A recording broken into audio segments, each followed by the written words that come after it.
বন্ধুরা, স্টক মার্কেটে টাকা হারানো খুব সহজ, কিন্তু টাকা সেভ করে প্রফিট করা অনেক কঠিন। বেশিরভাগ নতুন ট্রেডাররা মার্কেটে ঢুকেই একটা বড় ভুল করে। তারা প্রফিট নিয়ে ভাবে, কিন্তু লস কন্ট্রোল নিয়ে ভাবে না। আজ আমি আপনাদের দেখাবো লস এড়ানোর 5টা সিক্রেট স্ট্র্যাটেজি, যা আমার নিজের ট্রেডিং লাইফে আমি নিজে ফলো করি। ভিডিওটি শুরু করার আগে আপনাদের কাছে একটা ছোট্ট রিকোয়েস্ট, যদি চ্যানেলে নতুন হয়ে থাকেন চ্যানেলটিকে অবশ্যই সাবস্ক্রাইব করুন। ভিডিওর মধ্যে যদি কিছু ইনফরমেটিভ পেয়ে থাকেন অবশ্যই ভিডিওটিকে লাইক করুন এবং শেয়ার করুন আপনাদের ফ্রেন্ডস অ্যান্ড ফ্যামিলির সাথে। এবং এই ভিডিওটি কমপ্লিটলি এডুকেশনাল পারপাস। ইনভেস্ট করার আগে নিজের রিসার্চ অবশ্যই করুন এবং রিস্ক ম্যানেজমেন্টকে ফলো করুন। তো চলুন শুরু করা যাক। দেখুন, লস এড়ানোর জন্য সব থেকে প্রথম যে রুল, এটা হচ্ছে গোল্ডেন রুল। ঠিক আছে, গোল্ডেন রুল প্রথম, সেটা হচ্ছে স্টপ লস। স্টপ লস ছাড়া মার্কেটে যদি আপনি কাজ করেন, তার মানে হচ্ছে ব্রেক ছাড়া আপনি গাড়ি চালাচ্ছেন।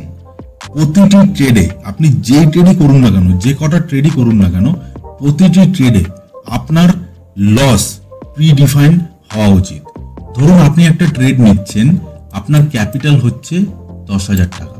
ঠিক আছে, এই 10,000 টাকার ক্যাপিটালে আমি নর্মালি 0.5% পার ট্রেড রিস্ক নিয়ে থাকি। এবার আপনাদের রিস্ক 1%ও হতে পারে, ঠিক আছে, 2%ও হতে পারে, এটা আপনাদের উপর ডিপেন্ড করছে। কিন্তু যাই হোক না কেন, যেই রিস্কটাই হোক না কেন, আপনার প্রতিটা ট্রেডে রিস্ক প্রিডিফাইন হতে হবে। ধরুন এটা হচ্ছে আপনার এন্ট্রি, এটা হচ্ছে আপনার স্টপ লস। তো আপনাকে এখানে এমনভাবে রিস্ক ম্যানেজমেন্ট করতে হবে যাতে যদি আপনার স্টপ লস হিট হয়, তাহলে আপনার 0.5% অনুযায়ী 10,000 টাকার ক্যাপিটালে 50 টাকাই লস হবে, তার বেশি হবে না। ঠিক আছে, তো আপনি যে কটাই ট্রেড করুন না কেন, আপনার রিস্ক কিন্তু প্রিডিফাইন হওয়া চাই। সেকেন্ড হলো আপনার রিস্ক পার ট্রেড। ঠিক আছে, আপনার রিস্ক প্রতিটা ট্রেডে রিস্ক আপনার ম্যানেজ হওয়া চাই। আমি আপনাদেরকে 0.5% বললাম, আপনি ওটাকে 1% কিংবা 2%ও করতে পারেন। লসের আর একটা বড় কারণ, সেটা হলো ওভার ট্রেডিং।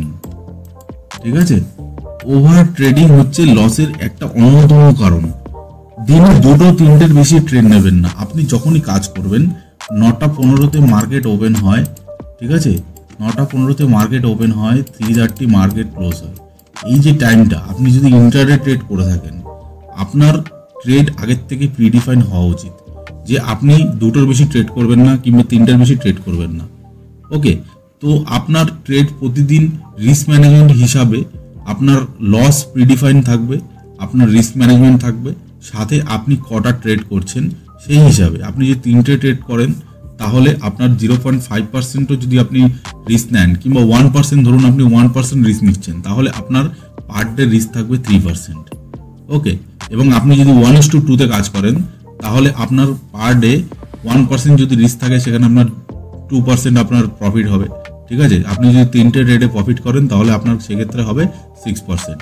ওকে, তাহলে আপনার যদি একটা ট্রেড লস হয়, 2টো ট্রেডে প্রফিট হয়, তাহলে আপনার কি হবে? 4% প্রফিট, 1% লস। তো এইভাবে ক্যালকুলেট করে আপনাকে কাজ করতে হবে। এর পরের যে পয়েন্টটা হলো, সেটা খুবই ভাইটাল পয়েন্ট, সেটা হচ্ছে ইমোশন কন্ট্রোল।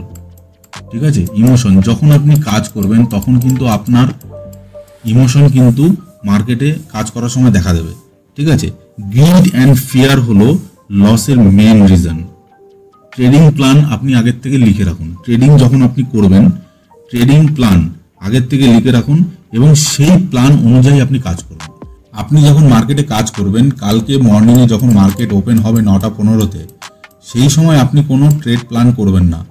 তার আগে, একদিন আগে, আপনি সন্ধ্যাবেলা যখন মার্কেট ক্লোজ হবে, তারপর আপনি সন্ধ্যাবেলা অ্যানালাইসিস করছেন, তখনই আপনার যেই ট্রেডটা আপনি নিতে যাচ্ছেন পরের দিন, ঠিক আছে, অ্যানালাইসিস করে, তো সেখানে ট্রেডিং প্ল্যান কিন্তু আপনাকে আগের থেকেই প্ল্যান করে নিতে হবে। এবং পরের দিন 9:15 মার্কেট ওপেন হওয়ার আগেই আপনাকে এক্সিকিউশন প্ল্যানিং করতে হবে।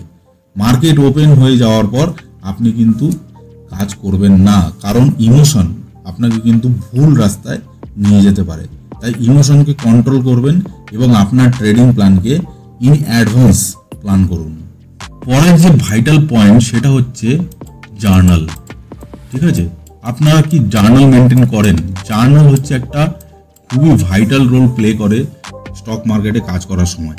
প্রতিটি ট্রেড আপনি যে কটা ট্রেডই নিয়ে থাকেন, আপনি আজকে ধরুন 3টে ট্রেড নিয়েছেন, 3টে ট্রেডের এন্ট্রি, এক্সিট, স্টপ লস আপনি জার্নালে মেনটেন করুন এবং রিমার্কস দিন। রিমার্কস দিয়ে পাশে লিখুন যদি কোনো মিস্টেক হয়, সেই ট্রেডটা যদি আপনার টার্গেট দেয় কেন টার্গেট দিল, যদি লস দেয় কিসের জন্য লস হলো, আপনি যদি সেটা বুঝতে পারেন তাহলে আপনি অবশ্যই জার্নালে সেটা মেনটেন করুন এবং পরবর্তীকালে যখন আপনি জার্নালটাকে দেখবেন তাহলে আপনি কি হবে, আপনি ওটা বুঝতে পারবেন যে আপনার কোথায় আপনি মিস্টেক করেছিলেন।